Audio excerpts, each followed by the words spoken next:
आज आषाढ़ कृष्ण त्रयोदशी है। आज प्रदोष व्रत रखते हैं। प्रदोष व्रत को भगवान शिव की आराधना करते हैं। तो भगवान शिव की आराधना में बहुत सारी कहानियाँ हैं और ये सारी कहानियाँ बहुत अच्छी कहानियाँ हैं। जीवन में बहुत कुछ हमें सिखाती हैं। हमारे जीवन में नहीं, हमारे पूरी सृष्टि के नियमों को भी समझाती हैं। आज एक कहानी लेते हैं, जैसे कामदेव की कहानी लेते हैं। तो हम सब जानते हैं काम क्या है। लोग ज़्यादातर तो लेकिन घृणा करते हैं काम से। ये अलग बात है कि काम के बिना तो जीवन संभव ही नहीं है। हमारा जन्म भी काम से हुआ है और हम जीवन के हर पल काम में ही रहते हैं, लेकिन हमारी समझ ठीक नहीं है, इसलिए हम काम को गाली भी देते हैं। अब जो मैं कहानी बता रहा हूँ पहले वो सुन लेते हैं, क्योंकि उस कहानी के पृष्ठभूमि में हम समझेंगे कि ऐसा क्यों हुआ है। तो पहली बात तो यह है कि हम सब जानते हैं कि भगवान शिव तो हमेशा ध्यान में रहते थे। तो ध्यान की अवस्था में एक बार थे और उस समय एक राक्षस बहुत उत्पात मचा रहा था। तो ब्रह्मा जी ने कहा, लेकिन इस राक्षस को भगवान शिव का पुत्र ही इसको मार सकता है। लेकिन भगवान शिव जब ध्यान में चले जाते हैं तो आपको पता है what is meditation. Meditation is timeless and spaceless. जो भी ध्यान करता है उसे यह अनुभव हो जाता है, चाहे वो आधे घंटे के लिए हो, 1 घंटे के लिए हो, 1 साल के लिए हो या 10 साल के लिए हो, है ना। तो जो भी ध्यान में गया है उसने इस बात का अनुभव किया है कि वह समय और परिस्थितियों से बहुत दूर चला जाता है, बिल्कुल ख़त्म ही हो जाता है उसके लिए। तो भगवान शिव जब ध्यानस्थ है तो न उनको परिस्थितियों का ज्ञान है न समय का ध्यान है। वो तो ध्यान में शून्य में चले गए। तो अब उनको बाहर कैसे लाया जाए। तो देवताओं ने कामदेव को कहा कि आप ही कुछ करो भाई, आप इनके अंदर काम वासना जगाओ। तो कहानी है, कहानी के माध्यम से जो प्रतीक है उसको समझने की कोशिश हम लोग करेंगे। कहानी यह है कि कामदेव ने फिर तीर चलाए, यानी वासना जगाई उनके अंदर। तो भगवान तो ध्यान में थे, शिव तो ध्यान में थे। तो ध्यान की अवस्था में उन्होंने देखा कि काम वासना उसको परेशान कर रही है, यानी शरीर के अंदर काम वासना जागृत हो रही है। तो उनको बाधा लगा, तो वो बेचैन हो गए और उन्होंने तीसरी आंख खोली बेचैनी में, और कामदेव थे, कामदेव को उन्होंने भस्म कर दिया। ठीक है। अब कामदेव अगर भस्म हो गए, यानी इस संसार में नहीं रहे, तो क्या यह संसार चलेगा? संसार चल ही नहीं सकता। इसका मतलब यह है कि संसार का अनिवार्य भाग है काम। काम के बिना सृष्टि चल ही नहीं सकती।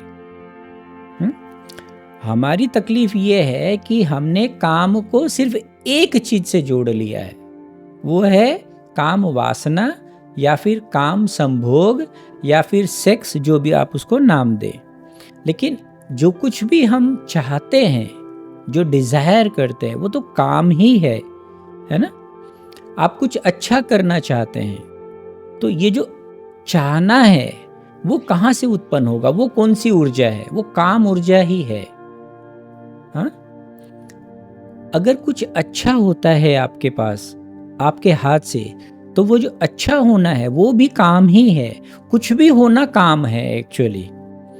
जैसे फूल है, फूल जब खिला तो उससे जब सुगंध बिखरती है, तो वो जो सुगंध का बिखरना है वो उसकी काम ऊर्जा का ही बिखरना है। तो एक बात तय है कि काम ऊर्जा के बिना सृष्टि नहीं चल सकती, तो अनिवार्य रूपेण है। तो अब ये समझ अगर आपको आ जाएगी तो आप गाली देना बंद करेंगे, और ये बहुत ज़रूरी है। हाँ, उसका अतिक्रमण कैसे हो ये समझना ज़रूरी है। अच्छा, अब कहानी में वापस आते हैं कि कामदेव भस्म हो गए। तो सारे देवताएं इकट्ठे होकर प्रार्थना करने लगे, अब देखो ये जो देवता हैं, हमने पहले भी कहा है देवता कौन होते हैं, यानी प्रकृति। देवता दो ही है, या तो प्रतीक के रूप में है या प्रकृति के रूप में है। यानी सारी प्रकृति ने भगवान शिव से प्रार्थना की कि अगर कामदेव नहीं रहेंगे तो ये सृष्टि चल ही नहीं पाएगी, तो आपको इनको जीवन देना पड़ेगा। तो उनको जीवन दे दिया गया, लेकिन उनका शरीर तो जल के भस्म हो गया था, शरीर था नहीं। अब आप देखो इसके पीछे का विज्ञान कितना अच्छा है। देखो जो काम है ना, उसका शरीर नहीं हो सकता, हो ही नहीं सकता। क्यों? क्योंकि वो हर एक चीज में है। आप समझो बड़े ध्यान से, जैसे आप आंखों से देखते हो, अगर आपके अंदर काम नहीं है, यानी इच्छा नहीं है, डिजायर नहीं है, तो आप देखोगे क्यों?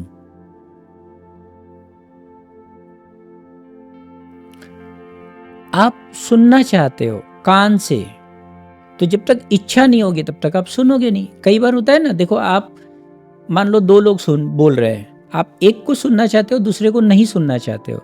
आप कभी ऐसा एक्सपेरिमेंट करके देखना, आप जिसको सुनना चाहते हो आप उसको सुनोगे, और जिसको नहीं सुनना चाहते हो उसकी आवाज आप तक आएगी लेकिन आप सुनोगे नहीं। होता है ना ऐसा? हाँ, तो ये किस पर निर्भर किया? आपकी वासना में, आपकी काम में, आपकी काम इच्छा में। तो काम कहाँ है? आपकी आंख में भी है, आपके कान में भी है, आपके नाक में भी है, आपके जीभ में भी है, आपकी त्वचा में भी है, आपके पूरे शरीर में। अब इसको कैसे बताया जा सकता है? इसको इसी ढंग से बताया जा सकता था जो पुराण की कथा है, कि उसका कोई शरीर नहीं है और वो पूरे शरीर में विद्यमान है, इसलिए ऐसी कहानी बनाई गई।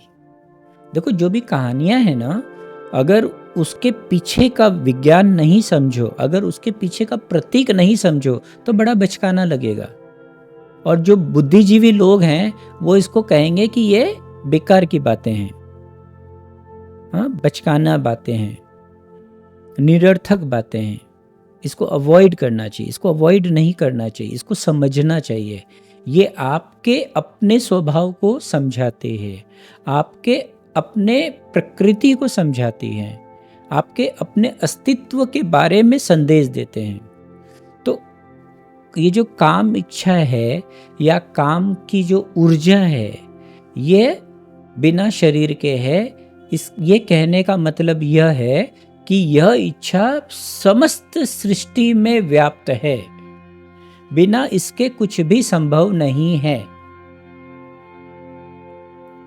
इस बात को एम्फसाइज करने के लिए एक छोटी सी कहानी बताऊं आपको। एक डॉक्टर के पास एक लड़की को लाया गया। लड़की यह कह रही है कि वो अंधी हो गई है। डॉक्टर ने जांच की, आधुनिक तकनीक के हिसाब से आंख बिल्कुल स्वस्थ थी। तो लोगों को लगा कि ये बेवकूफ बना रही है, लेकिन वो बेवकूफ नहीं बना रही थी, वो सचमुच उसको नहीं दिख रहा था। तो इस तरीके से और डॉक्टर को दिखाया गया और लोगों से समझा गया। तो वैज्ञानिक दृष्टि से देखा जाए तो उसकी जो आंखें हैं वो बिल्कुल स्वस्थ थी, लेकिन अगर मानसिक दृष्टि से देखा जाए तो वो अंधी थी, और वो सचमुच अंधी हो गई थी। तो एक मानसिक चिकित्सक के पास उसको लाया गया। तो उसने पूरी बात को समझा। उसने उस युवती से पूछा कि आप नाटक तो कर नहीं रहे हो और आपकी आंख भी स्वस्थ है, तो क्या हो सकता है, क्या हुआ है आपके साथ, क्यों आप अंधे हो गए हो, आप ही बताओ। तो उस युवती ने बताया कि मुझे जिस लड़के से प्रेम है, लोग उससे मेरी शादी नहीं करना चाहते, और मेरा प्रेम सच्चा है। उस लड़के के अलावा मैं और किसी को देखना ही नहीं चाहती, मैं पूरी दुनिया को नहीं देखना चाहती। और ये इच्छा उसकी इतनी प्रबल हो गई कि उसकी जो भौतिक आंखें हैं वह स्वस्थ होने के बाद भी वो अंधी हो गई। तो मानसिक चिकित्सक ने कहा परिवार वालों से, भाई अगर इसकी आँखों को लौटाना है तो उसी लड़के को वापस ले आओ, उससे इसकी शादी करा दो, ये अपने आप ठीक हो जाएगी। और ऐसा ही हुआ, उस लड़के को लाया गया, उससे उसकी शादी करा दी गई और आंखें ठीक हो गई। अब आप देखो, ये जो काम इच्छा है, ये जो कामदेव की बात हो रही है, काम अगर आपके अंदर नहीं है तो आपके शरीर का कोई भी हिस्सा काम करना बंद कर देगा।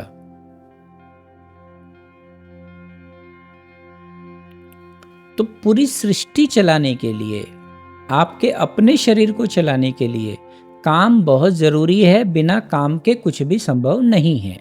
अब एक बात बताओ, अगर मान लो आप खाना खाते हो और आप 2 रोटी खा सकते हो, 2 रोटी की जगह अगर मैं आपको 4 खिला दूं, 4 की जगह 6 खिला दूं, 2 ही खाते हो तो अगर मैं आपको 10 रोटी खिला दूं तो आपकी तबीयत खराब होगी कि नहीं?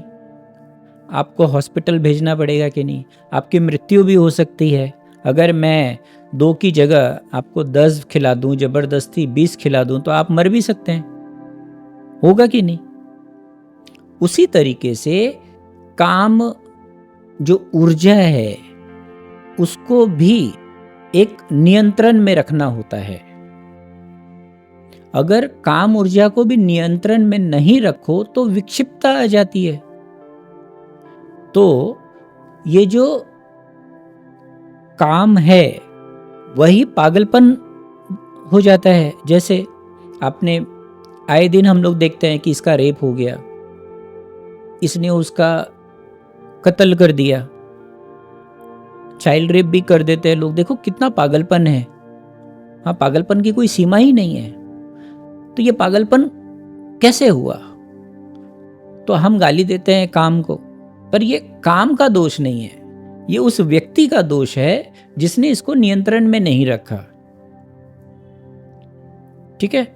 तो अगर किसी भी ऊर्जा को जरूरत से ज्यादा उस जगह पे अगर आप लगाओगे तो वो तो अमृत है लेकिन विष बन जाएगा। जिस काम ऊर्जा से पूरी सृष्टि का संचार होता है, उसी काम ऊर्जा से सृष्टि विध्वंस हो जाएगी। तो ये जो काम है इसको ठीक से समझना चाहिए। अगर ये ठीक से समझेंगे तो ही तो आपका जीवन ठीक होगा, और हर व्यक्ति अगर ठीक से समझे तो ही तो स्वस्थ समाज का निर्माण होगा।